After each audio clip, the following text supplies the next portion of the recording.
peut peut-être poser la question, pourquoi est-ce que Dieu a créé l'homme? Alors dans cet épisode, nous allons découvrir ce qui était dans le cœur de Dieu pour vous et pour moi.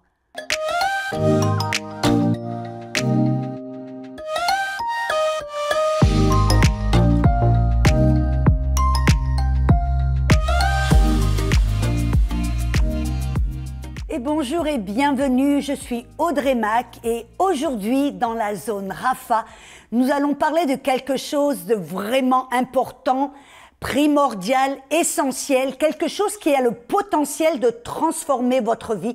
Nous allons parler de notre autorité. Vous savez que l'autorité, c'est ce qui va vous aider vraiment à pouvoir marcher dans la victoire dans tous les domaines de votre vie. C'est ce qui va vous aider à marcher sous la protection de Dieu, amen, et de ses anges. C'est ce qui va vous permettre d'accomplir votre appel. C'est ce qui va vous permettre aussi de résister à la peur, l'intimidation du diable. Alléluia. Et donc, on voit que l'autorité, c'est quelque chose que vous et moi, nous devons non seulement comprendre, mais apprendre à marcher dans notre autorité. Amen. Nous savons, et je vais y aller directement, je ne veux pas perdre de temps. Dans Luc 10, 19, Jésus nous a dit quelque chose d'important. Il dit, voici, je vous ai donné le pouvoir de marcher sur les serpents et les scorpions et sur toute la puissance de l'ennemi et rien ne pourra vous nuire. Quand on parle des serpents, des scorpions, vous comprenez que là, Jésus parlait des forces du diable, les forces de Satan, ses démons. Amen. Les esprits des ténèbres. Et donc là, Jésus nous dit, je vous donne tout le pouvoir sur toute la puissance de l'ennemi et rien ne vous nuira. Alors, vous avez remarqué là qu'il y a deux mots différents. Jésus a dit il nous a donné le pouvoir sur la puissance de l'ennemi. C'est vrai que l'ennemi, êtes-vous d'accord, il a de la puissance.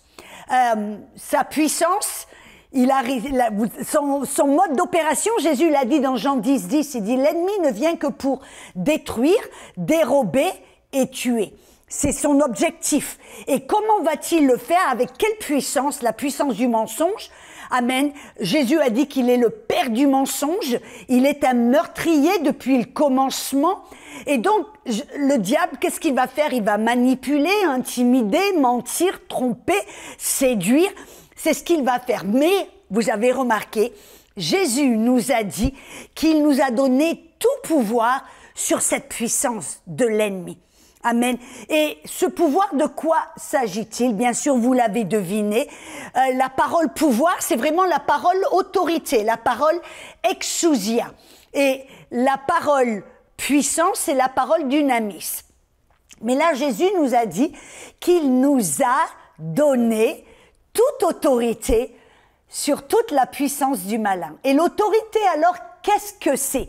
Si c'est ce que Jésus nous a donné, il nous a confié pour pouvoir vaincre l'ennemi et ce qu'il fait et ses manœuvres et comment, qu'est-ce que c'est que l'autorité?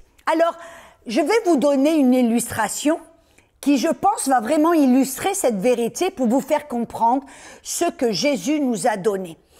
Voyez, un agent de police a reçu autorité sur toute puissance.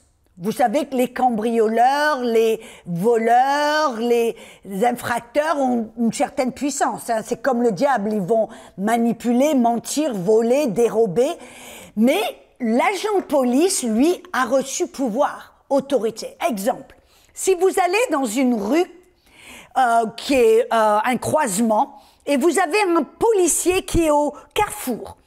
Peut-être que ce policier fait à peu près dans les 60 kilos, il est assez mince, il a un uniforme, un badge, il a peut-être un bâton, un sifflet, peut-être un pistolet là sur sa hanche. Et voyez tout d'un coup, qu'est-ce qui se passe? Il y a un camion, un poids lourd qui vient. Non, ce poids lourd a de la puissance. Ce poids lourd, en moins que rien, peut éliminer, détruire, enlever tout ce qui est sur son chemin. En moins de 2, ce poids lourd peut tuer, détruire tout ce qui est sur son chemin. Mais tout d'un coup, qu'est-ce qui se passe? Ce poids lourd, qu'est-ce qu'il voit au croisement? Il voit ce policier. Et qu'est-ce que c'est qu'il reconnaît? Il reconnaît l'autorité que ce policier a, que la ville ou le pays a investi dans ce policier. Et ce poids lourd, même s'il a toute puissance pour tuer, éliminer et écarter tout ce qui est sur son chemin, parce qu'il reconnaît l'autorité, qu'est-ce qu'il va faire? Il va s'arrêter point net. Pourquoi? Parce qu'il reconnaît l'autorité. En d'autres mots, l'autorité est bien supérieure et bien plus importante que la puissance. En d'autres mots, ce que Jésus nous montre, c'est que oui, l'ennemi a une certaine puissance. Jésus nous l'a dit, il veut dérober, détruire, tuer. Il a une certaine puissance, il ment, il manipule, il intimide. Amen, s'il peut détruire de cette manière. Mais nous avons l'autorité. Et cette autorité est bien supérieure à la puissance du diable. Même, et je vais aller un peu de l'avant, rappelez-vous ce que Jésus a dit dans Matthieu 28, verset 18. Il dit « Toute autorité m'a été donnée dans le ciel et sur la terre ». Ce qui nous montre que si Jésus a toute autorité, le diable en a zéro. Amen, êtes-vous d'accord? Mais cette autorité, Jésus nous l'a donnée. Et voyez, le fait que nous ayons de l'autorité, ce n'est pas quelque chose de tout nouveau. J'aimerais dans cette émission, dans les quelques minutes que nous avons ensemble, vous montrer l'importance que vous avez. Je rencontre tellement de chrétiens qui se voient impuissants face au diable, qui se voient insignifiants, comme si ils ne valaient rien du tout. Ils se voient comme des petits vermisseaux, sauvés par la grâce de Dieu, sans puissance, sans rien du tout, sans rôle à jouer. Bref, ils se voient comme des petits pions que le diable va bousculer un peu partout. Et ils sont là presque... Et ils sont un peu dans un rôle de mendicité envers Dieu, en suppliant Dieu d'intervenir, de faire quelque chose. Alors aujourd'hui, je veux basculer un peu les choses et vous montrer que non, vous n'êtes pas insignifiant, vous n'êtes pas impuissant. Dieu vous a donné autorité. Et cela, c'était le plan de Dieu dès le début, dès le commencement des choses. Vous savez que tout au début, on voit dans la Genèse, chapitre 1, dans le verset 26, on voit là que Dieu a créé l'homme. Et vous savez, Dieu a parlé, il a dit « Faisons l'homme ou créons l'homme à notre image et selon notre ressemblance. » Amen. Donc déjà, d'ores et déjà, on voit que Dieu, quand il a créé l'homme, il ne les a pas créés comme les animaux. Il a créé l'homme en sa ressemblance, identique à lui-même, selon l'ADN de Dieu. Et c'était le plan de Dieu dès le début. Et pourquoi? Parce qu'il continue à dire dans le verset 27, et que l'homme domine sur les poissons de la mer, sur les oiseaux du ciel, sur le bétail et sur toute la terre. Vous voyez, pas que une petite partie de la terre. Non, Dieu a créé l'homme en son image, en sa ressemblance, et il a appelé l'homme à dominer. Vous voyez, c'est notre ADN, parce que Dieu est un Dieu d'autorité, un Dieu qui domine, un Dieu de puissance, et il nous a créés en son image pour que vous et moi, nous puissions aussi dominer. C'est notre rôle, c'est notre ADN, c'est qui Dieu nous a créés d'être et de faire. Amen. Et Dieu nous a appelés à dominer. Vous savez, c'est intéressant. J'ai remarqué dans la Bible, dans Psaume 115, verset 16, que Dieu dit que les cieux, oui, les cieux sont à l'Éternel ou appartiennent à l'Éternel, mais la terre, il l'a donnée au Fils de l'homme. Donc, on voit là, dès le début, le plan de Dieu, c'était de créer l'homme en son image, semblable à lui-même, et de lui donner l'autorité, de l'appeler à dominer, à régner, et quand on parle d'exercer l'autorité, vous voyez, comme un agent de police, on l'a vu, un agent de police, quel est son rôle? L'agent de police, son rôle, il a autorité, pourquoi? Afin de pouvoir maintenir l'ordre et restreindre toute force du mal. C'est exactement ce que Dieu, tout au début, avait appelé l'homme à faire. On voit là qu'il a créé les cieux et la terre, et il dit la terre, il l'a donnée à l'homme. Et il a appelé l'homme à dominer, à régner, à maintenir l'ordre sur la terre et à restreindre toutes les forces du mal. Et voyez, en fin de compte, quand Dieu vous regarde, vous et moi, il ne voit pas un petit être insignifiant et impuissant. Quand Dieu nous voit, il se voit lui-même. Nous sommes où nous devrions être une réflexion de Dieu. Amen. Et parce que nous sommes créés en son image. Voyez, là déjà, ça va vous permettre d'avoir une certaine estime de vous-même parce que vous êtes créés en l'image de Dieu. Amen. Vous n'êtes pas un petit ver, vous n'êtes pas un moins que rien, vous n'êtes pas un être impuissant, incapable. Non, vous êtes créés selon Dieu. Amen. Et cela devrait vous donner une certaine estime de vous-même. Mais encore plus que ça, vous êtes appelés à dominer, à régner. Et écoutez ce verset. Moi, ce verset me remplit de joie, me remplit, il y a une certaine honneur et qui est attaché à ce verset. Dans Psaume, dans le verset chapitre 8, versets 4 à 7, on voit le roi David, vous voyez, c'était un homme, un roi qui connaissait Dieu, qui était un homme qui était après le cœur de Dieu.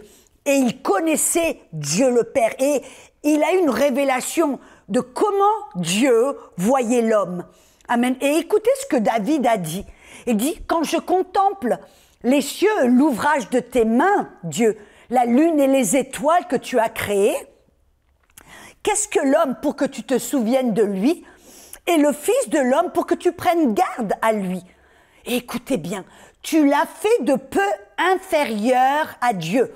Et la parole Dieu, là, c'est la parole Elohim qui reflète la Trinité, le Père, le Fils, le Saint-Esprit. C'était Elohim au commencement qui a créé les cieux, la terre et l'homme. Amen. Il dit, tu l'as fait de peu, inférieur à Elohim, le Père, le Fils, le Saint-Esprit. Et écoutez ce qu'il dit, et tu l'as couronné de gloire et de magnificence et d'honneur. Dieu nous a couronnés de gloire. Dieu nous a couronnés d'honneur. Voyez, c'est qui vous êtes. Et c'est comme cela que Dieu vous voit. Et après, il continue à dire, tu lui as donné toute domination sur les œuvres de tes mains et tu as tout mis sous ses pieds. Mes amis, Dieu a créé la terre et il a mis la terre sous les pieds de l'homme. Il a couronné l'homme d'honneur, de gloire. Il a confié à l'homme toute son autorité et il lui a donné la terre.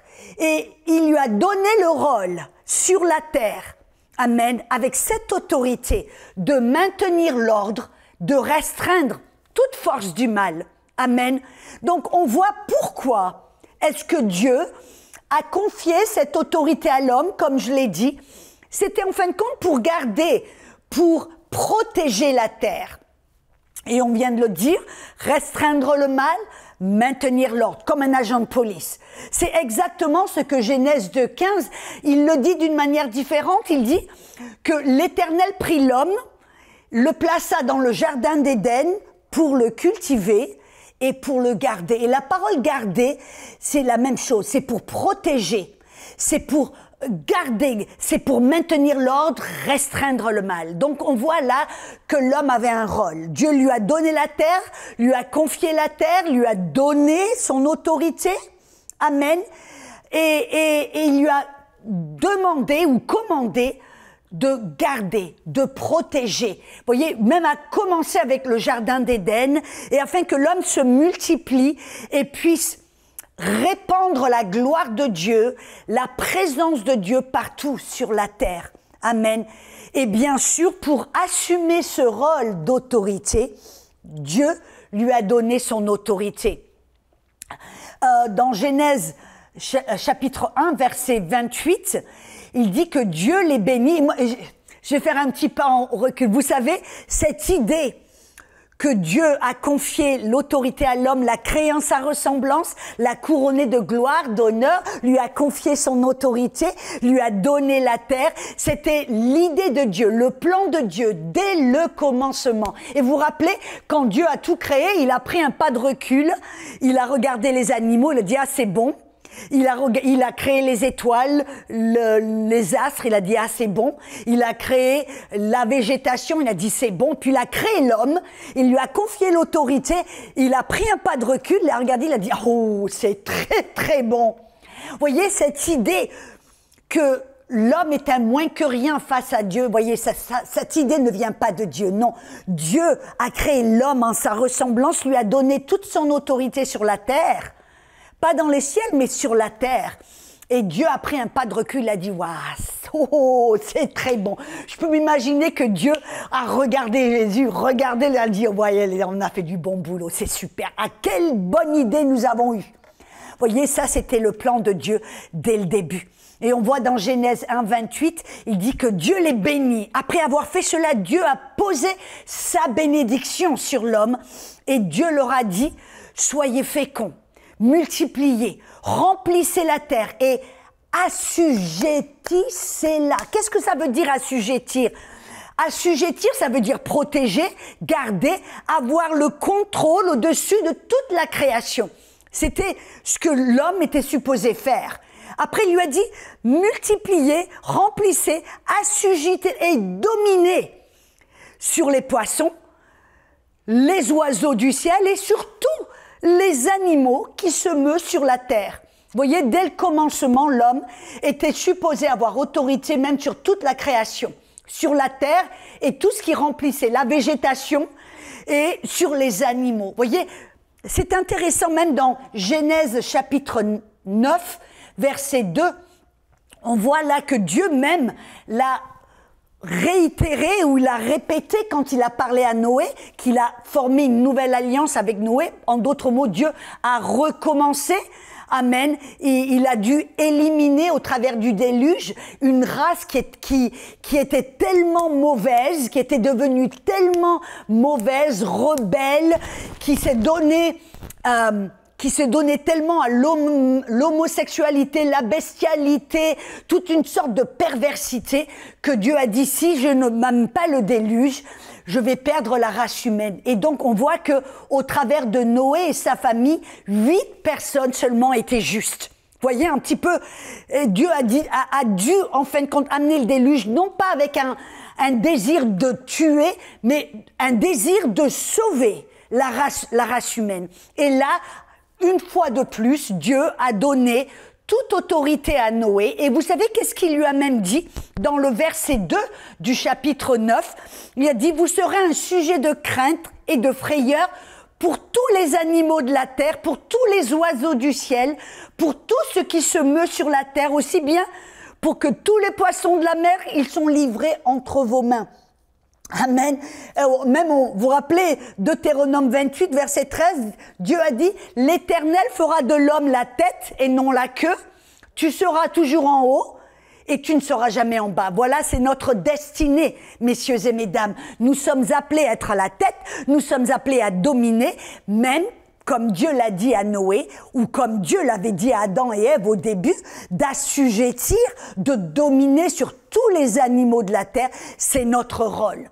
Et vous savez, les animaux, si vous ne le savez pas, messieurs et mesdames, ont peur de vous. Bien sûr, on ne va pas essayer, si vous êtes face à une vipère, vous n'avez pas essayé de l'attaquer, non. Il doit quand même avoir une certaine crainte saine de l'animal. Mais, mes amis, j'ai découvert quelque chose, que dans l'esprit, les animaux ont peur de vous. Je me rappelle quand j'étais en Inde.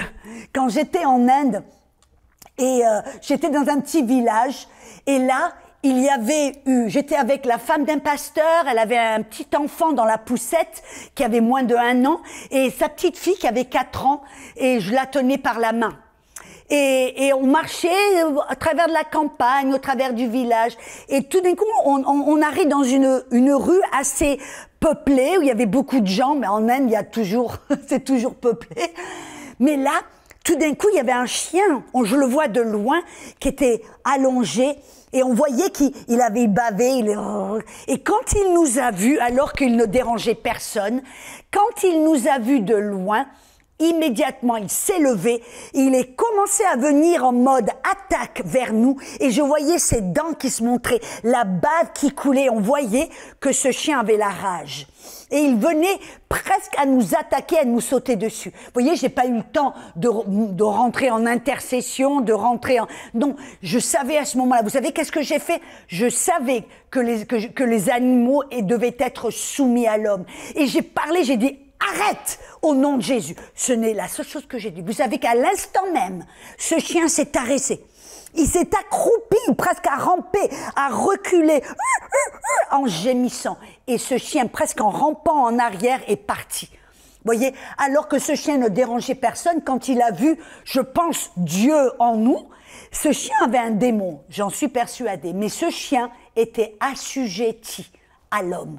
Vous voyez, et il m'est arrivé de nombreuses reprises d'avoir affaire à des animaux qui me voulaient du mal, mais j'ai cette connaissance que l'animal est assujetti à l'homme depuis le commencement des temps.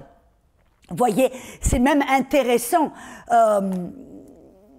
que quand Dieu a élevé l'homme, Jésus même a dit dans Jean 10, 34, il sait, n'est-il pas écrit dans votre loi que vous êtes, en parlant de l'homme, vous êtes des dieux, avec un petit d minuscule. Dieu nous a élevés à ce titre de petits dieux sur la terre, sous le grand Dieu.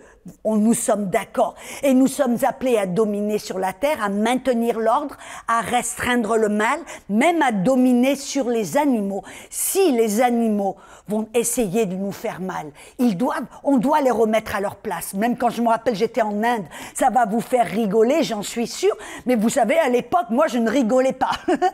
J'étais en Inde, je venais d'arriver en Inde, et me voici dans une où c'était pendant l'été, il faisait du 45-50 degrés, vous imaginez la chaleur, et il faisait chaud, c'était humide, et me voilà dans la chambre, essayer de dormir, et en Inde, ils avaient des gros, comment on appelle ça, des ventilateurs qui étaient là au plafond, et donc je mets le ventilateur pour avoir un petit peu de fraîcheur, mais faisait tellement chaud, et on transpirait, mais je me faisais piquer par les moustiques, et les moustiques en Inde, mes amis, prenez les moustiques européens, multipliez-les par 5 ou 10. Vous voyez un peu la grosseur des moustiques, comme des mouches. Et je me faisais piquer constamment, donc je ne pouvais pas dormir. Et c'était où je me mets sous le ventilateur pour être rafraîchi, mais je me fais piquer, ou je me mets sous le... Vous voyez, c'est comme une moustiquaire, et je peux pas dormir parce qu'il fait trop chaud. Et bref... Finalement, je me dis, mais comment est-ce que je vais faire? J'arrivais pas à dormir, à fermer de l'œil. Et le Seigneur m'a parlé, il m'a donné ce verset dans Genèse 9, verset 2. Il dit, sais-tu que tu as domination sur tous les animaux, même les moustiques? Je dis, Seigneur, c'est où ça dans ta Bible? Et il me donne le verset. J'ouvre ma Bible, je regarde et je dis, waouh, j'ai le contrôle et la domination sur tous les animaux. Et vous savez qu'est-ce que j'ai fait? J'ai exercé mon autorité sur ces moustiques. J'ai dit, moustiques, au nom de Jésus, je vous commande, je vous ordonne de ne pas me piquer, je vous interdis de me piquer. Au nom de Jésus, partez, arrêtez. Bien sûr, j'ai fermé la lumière, je m'allonge et j'entends... J'ai dit non, au nom de Jésus. Et j'ai dit, je ferme l'œil, je m'endors, par la foi. J'ai dit non.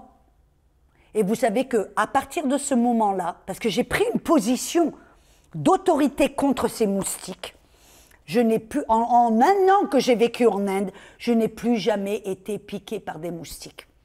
Vous peut-être rigoler, mais pour moi, c'était une affaire sérieuse. Amen. Donc, je voudrais prier pour vous maintenant. Parce que certains d'entre vous, voyez,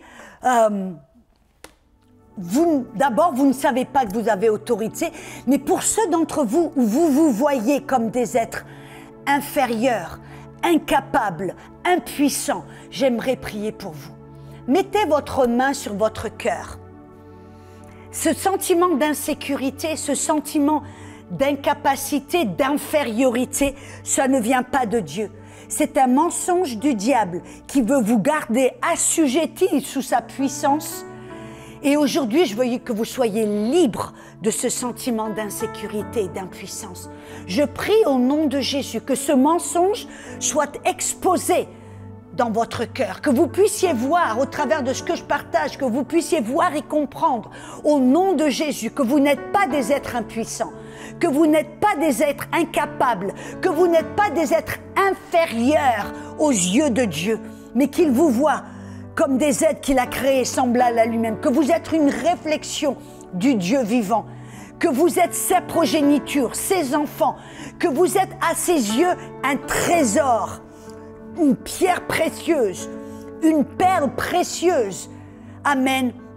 C'est pour cela qu'il a envoyé ce qui lui était le plus précieux, Jésus lui-même, pour vous racheter, pour vous réobtenir, pour vous remettre dans cette position, comme Jésus l'a dit, cette position de fils, cette position de domination, d'autorité, de fils de Dieu. Alors je veux prier au nom de Jésus que vous soyez libres. Je prie pour que ce mensonge soit exposé, que ce mensonge soit détruit dans votre cœur, exposé dans votre mentalité. Et je déclare que cet esprit d'insécurité, ce démon, ce mensonge soit neutralisé, éliminé, enlevé de votre cœur, de votre mentalité, au nom de Jésus. Seigneur, tu ne prends rien sans le remplacer. Je prie à l'instant même, Père, par l'œuvre du Saint-Esprit, alors que tu ouvres leurs yeux sur la vérité, qu'à l'instant même tu remplaces ce mensonge avec ta vérité, qu'à l'instant même tes enfants, tes filles, tes fils puissent avoir une révélation, à l'instant même, qu'ils puissent se voir comme David, lui, se voyait. Qu'est-ce que l'homme, que tu te souviennes de lui, le fils de l'homme, que tu prennes garde de lui. Tu l'as fait de peu inférieur à Dieu toi-même, à Dieu. Et tu lui as appelé à dominer, à assujettir. Tu l'as couronné de gloire et d'honneur. Je prie pour que vous puissiez vous voir dans l'honneur de Dieu, couvert de la gloire de Dieu, glorifié, honoré par le Père, le Fils et le Saint-Esprit. Je prie pour que cette révélation, vous la voyez, vous la receviez et vous la gardiez dans votre cœur au plus profond. Et alors que vous êtes allongé sur votre lit et que vous dormez, je déclare que cette révélation va pousser des racines dans votre cœur. Je vous bénis et à bientôt.